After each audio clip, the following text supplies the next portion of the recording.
कहानी कुछ ऐसे है कि एक बार राजा ने सपना देखा स्वर्ग और नरक का दरवाज़ा देखने के बारे में। राजा को काफ़ी अहंकार था कि इस दुनिया में सबसे प्रतापी राजा सिर्फ मैं ही हूँ और सबसे पहले स्वर्ग और नरक का दरवाज़ा सिर्फ मैं ही देखूँगा। उसने अपने सिपाहियों को आदेश दिया कि पता लगाओ कि इस दुनिया में स्वर्ग और नरक का दरवाज़ा कहाँ पर है। सारे सिपाही चारों तरफ चले गए। नदी, तालाब, झाड़ी, चारों तरफ उन्होंने ढूंढ डाली, बट कोई भी सुराग कहीं नहीं मिल पाया। अंत में शाम को सारे सिपाही लौटकर वापस आए और राजा के पास में रिपोर्ट उन्होंने किया कि हे राजन, हम लोग स्वर्ग और नरक का दरवाज़ा नहीं ढूंढ सके। इस बात पर राजा गुस्सा कर गया और बोला कि तुम लोग किसी भी काम के नहीं हो, और राजा खुद रथ पे सवार होकर जंगल की तरफ निकल पड़े। रास्ते में उनकी नज़र एक साधु पर पड़ी, जो साधु तपस्या में लीन था। राजा वहाँ पर गए और कुछ दूरी से उन्होंने एक सवाल पूछा कि ओ संत, मुझे बताइए कि स्वर्ग और नरक का दरवाज़ा कहाँ है।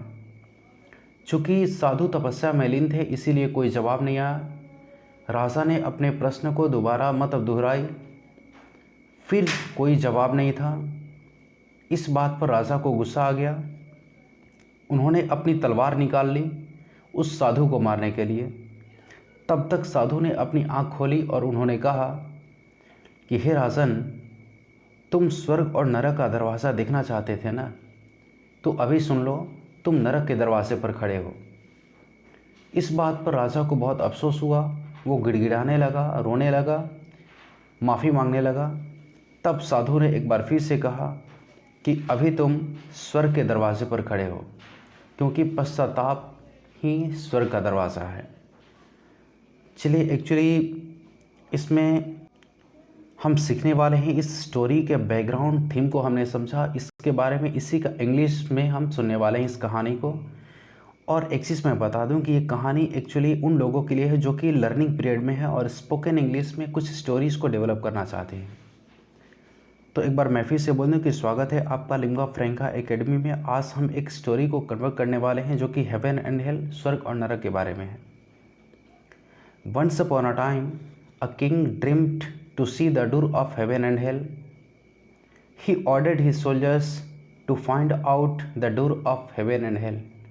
All the soldiers went around in the jungle, to the rivers and everywhere, but could not find. And they reported to the king that we could not find out the door of heaven and hell. At this, the king grew angry and said, "You are good for nothing." And the king himself on his chariot went to the forest. On the way to his forest, he noticed a saint absorbed in penance. The king went there and asked the question, "O saint, tell me, where is the door of heaven and hell?" Now that saint was absorbed in penance, there was no reply. The king again repeated his questions, but again there was no reply. At this, the king got angry and took out his sword to kill the saint. At this, the saint opened his eyes and said, "O king, you wanted to see the door of heaven and hell? Then listen, you are now standing at the door of hell, because anger is the door of hell." At this, the king asked for forgiveness. He started trembling out of fear. Then he asked for forgiveness. Then saint once again said, "You are now standing at the door of heaven, because repentance, realization is the door of heaven." And the story ends now. चलो, thank you. मुझे लगता है कि आपको समझ में अच्छे से आया है। इसको प्रैक्टिस करने से और भी बेहतर तरीके से आपका इंग्लिश परफॉर्म होता है। चलो, थैंक यू। जय हिंद।